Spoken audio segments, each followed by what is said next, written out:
Like the hat? You know, in the days before science, people came up with some pretty weird reasoning to explain the world around them. Case in point, sailing off the edge of the Earth. Just plain weird. Of course, the early days of science weren't much better. For instance, Aristotle, clearly the finest mind of his age, believed that earthquakes were caused by wind. Underground wind. Pretty strange. Of course, myths are everywhere, I guess. Certainly true in the food world. Even today, the culinary world is full of axioms, rules, wives' tales, even urban legends. Heck, if you can get it published on paper or get it on the internet that's about food, people will believe that it is gospel. But is it?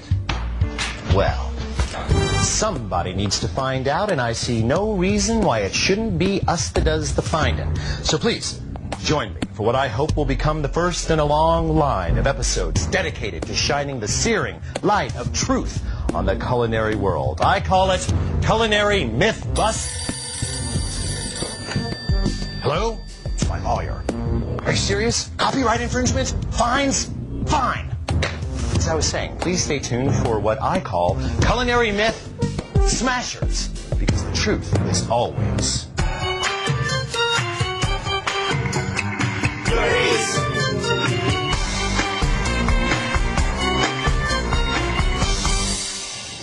If you own a cookbook written in the last 100 years that contains a recipe for roast steak, chops, or loins, you've probably read the words of Justus van Liebig, a 19th century German chemist, who first proposed that searing meat over high heat seals in the juices. This is a concept which is generally accepted to this day. But is it true?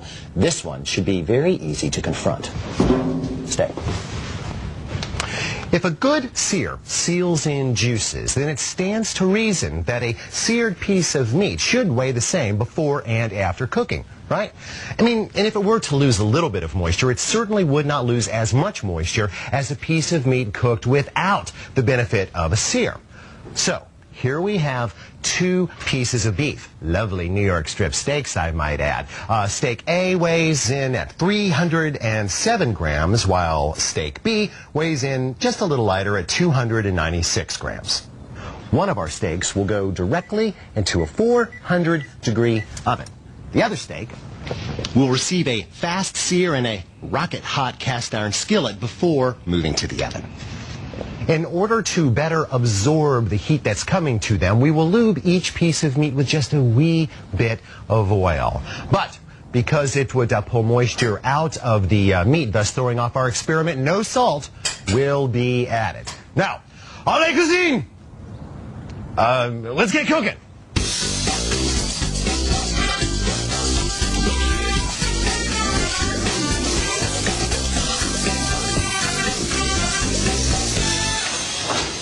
So both of our steaks go into the oven. We have our probes in place. There you go, gentlemen. And we'll set our thermometers to go off at 140 degrees, which is basically medium. Clear? Clear. Just as we suspected, the seared steak has reached 140 degrees first. So we will remove said steak and allow it to rest for 5 minutes. We'll be back for that one. Clear? Clear. I see that it required 4 more minutes for this steak to get up to 140 degrees. Time to extract. Now, we'll also let this one rest for several minutes. Now, will all this time differential have an effect on our final experiment? Only time will tell. Clear. Clear. And now, the moment of truth. Let's weigh him, fellas. Very interesting. As we see, steak A, which began the day at 307 grams, is now down to 266 grams for a net loss of 41 grams, and that is 13% of its total body weight. Okay? Roasted, rested, 13% loss. Steak B, on the other hand, began the day at 296 grams. It's now down to 237 grams. That's a net loss of 59 grams, or 19% of its body weight. Okay? So the seared, roasted, and rested steak, 19% loss. The roasted and rested, 13% loss. Does it seem like a big deal? No, it's not a super big deal, but it does prove a point. What's the point? Well, the point is that heat damages cells. And when cells are damaged, they lose moisture. It's just that simple. So obviously, searing doesn't seal juices. That's just another myth. Busted. Smashed. I meant smashed.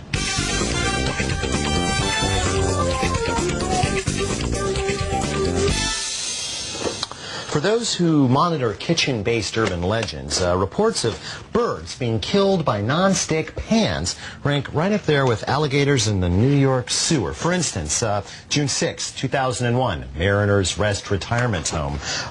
One Captain Jefferson Quint was in the midst of preparing his and his parrot's favorite dinner, blackened spam, by heating up a new non-stick pan that he had received from his daughter as a birthday gift, suddenly and for no apparent reason.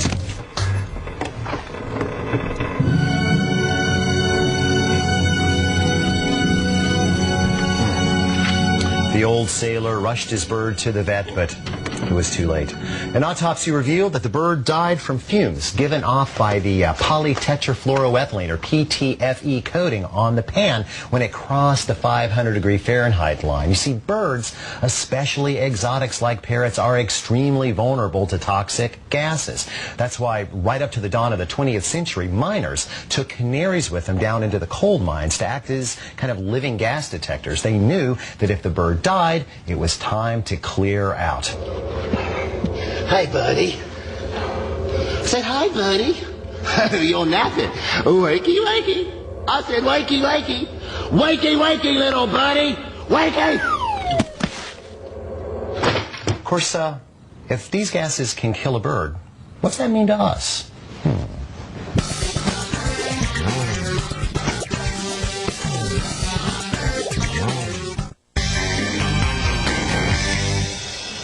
Wow, 490 degrees after only 3 minutes. Kill it. Another minute and the birds around here would be in serious trouble.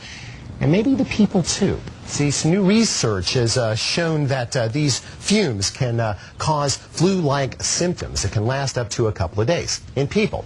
The key here, of course, is to not leave a nonstick vessel over or under high heat while it's empty. When there's food in the pan, of course, there's some place for all that excess heat to go, so it's okay.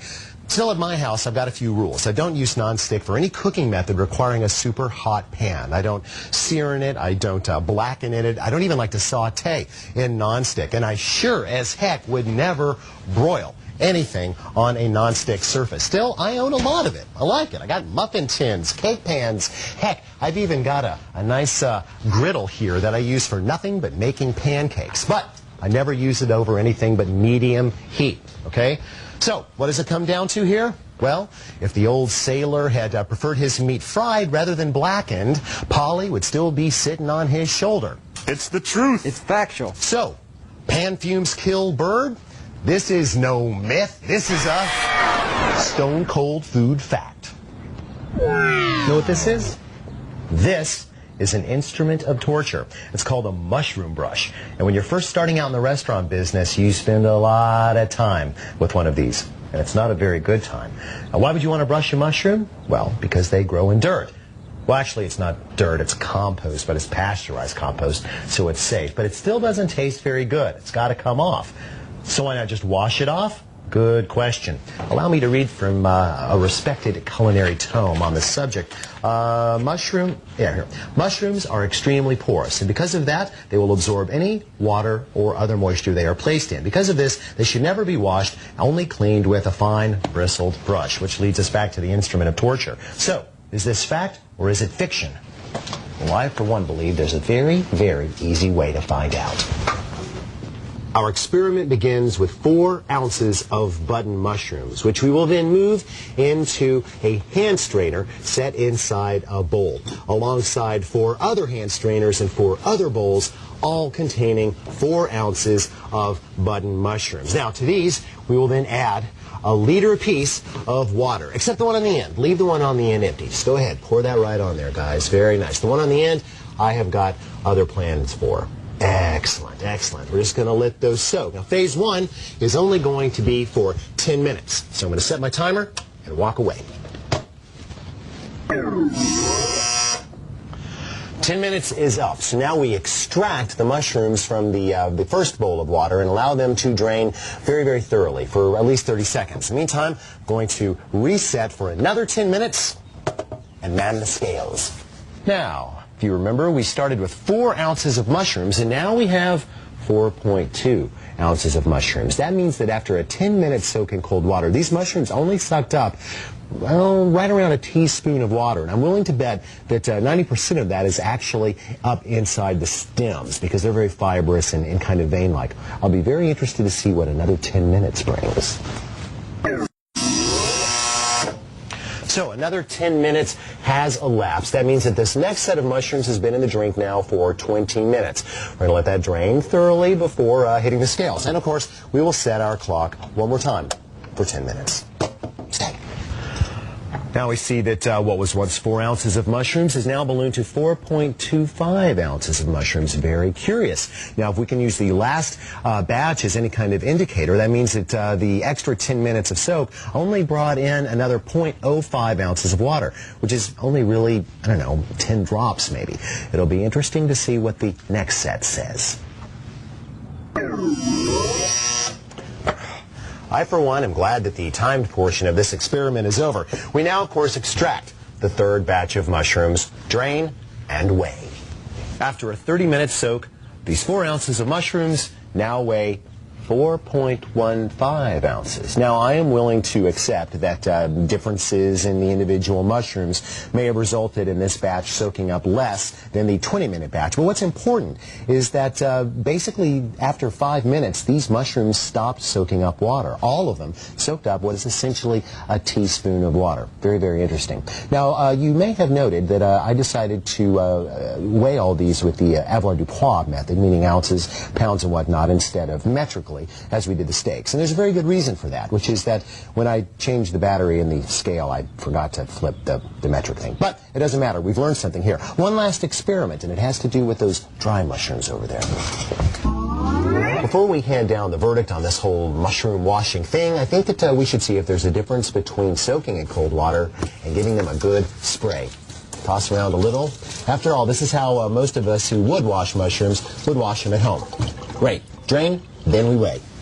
After a cold blast of water, our 4 ounces of mushrooms weigh 4.2 ounces, exactly the same as the mushrooms that soaked for 10 minutes. Curious. So, as it turns out, mushrooms do soak up a little teeny-weensy bit of water, but it doesn't matter whether they get a quick spray or a 10-minute soak or really even a 30-minute soak. They just don't take in much water. So I don't know about you. I'm going to wash my mushrooms, and I'm going to consider this myth smashed to bits.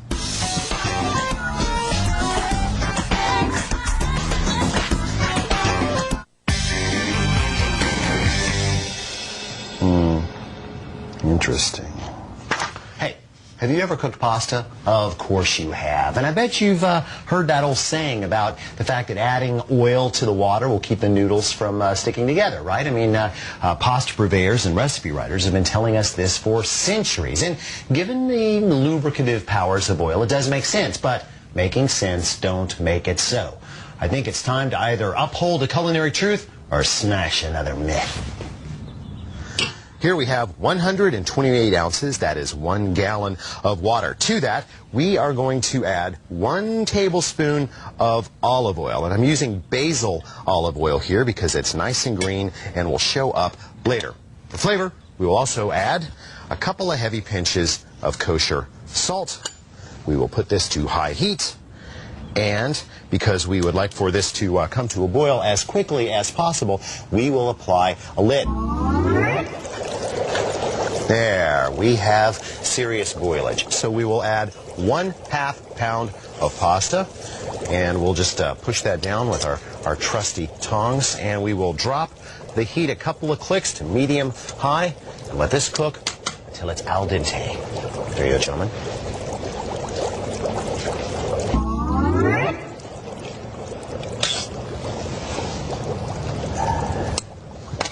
Here, taste. Oh, never mind. That's perfect. Now, what we have to do is separate the water from the pasta and the oil from the water. This would be very easy if we had a laboratory-style centrifuge, but we're on a budget here, so we'll have to try something else. Lit it.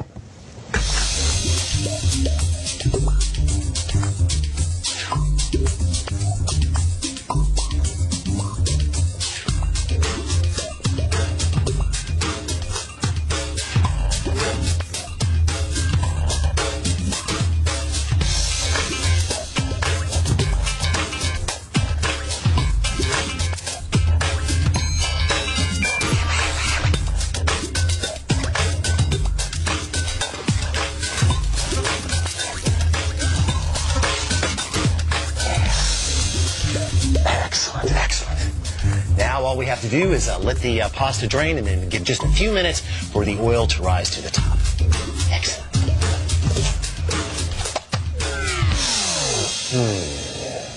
Let's see, our oil column is 1/4 inches deep and 2 inches across, so pi r square times cubic inches, blah, blah, blah, blah, blah. Do you have it? Do you have it? Do you have it? Do you have it? Excellent. That means that what we have here is 0.43 ounces of olive oil. That means that we actually recaptured about 85, maybe 86% of the original oil, which means that all this water and all that pasta up there has managed to absorb, or another way, possess only about half a teaspoon maybe of oil, which I seriously doubt is enough to lubricate each and every one of those noodles. Of course, there could be another reason for putting oil in pasta water. Come on. So you come home and you're hungry, so you put on a pot of water for pasta, you bring it to a boil, then you put the pasta in, then it's not boiling anymore, so you put on a lid, then you turn around and you find this big nasty mess happening. See that big pile of bubbles? That happens because as it cooks, the pasta washes off starch into the water, and that changes the surface tension, creating this big foam. It's kind of like when you go to the beach on a windy day and you see those big things of foam on the waves, only that's protein and this is starch. Now, if you were to add a good bit of oil to the water before you started this whole process, then there's a very good chance that the chemical bonds in the starch would get so lubricated that the bubbles couldn't form. No bubbles, no foam, no boiling over. And let's face it, that doesn't look very much like good eats. The more practical answer to the problem, really, though, is to simply use a bigger pot and more water. Okay, that way the noodles have plenty of room to move around so they cook nice and evenly. The starch dissipates to the point that there's no bubbliciousness in them at all, if you know what I mean. No bubbles. Anyway, my rule, at least in my house, is that I never cook in less than half a gallon of water, and that is when I only have 2 servings worth. If I've got more than 2 servings, I go with a full gallon of water, and I make sure that I've got a pot that has at least 2, even better, would be 3 inches of open space between the water and the top of the pot. That way, my noodles never stick together, and I never have this kind of nasty mess. Ugh.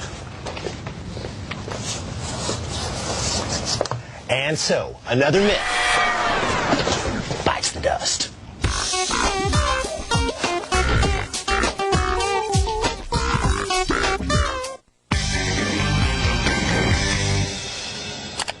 Great Scott! Microwave implicated in exploding water mishap. This I gotta see. I don't know. I think we've got another myth on our hands. Come in. Hey, Alton, what are you doing? Hey, come on in, Jeff. It's my friend Jeff. Say, Jeff, you're a microwave freak, aren't you? I'm more of a microwave super freak. Excellent. Well, maybe you can help me. I read on the internet that I could make this cup of water blow up. Not with that container. What kind of container do I need? What you need is one of these. Excellent. Okay, what do I do? Take the lid off. Okay. Put that baby in there for 3 minutes on high. Okay, 3 minutes on high.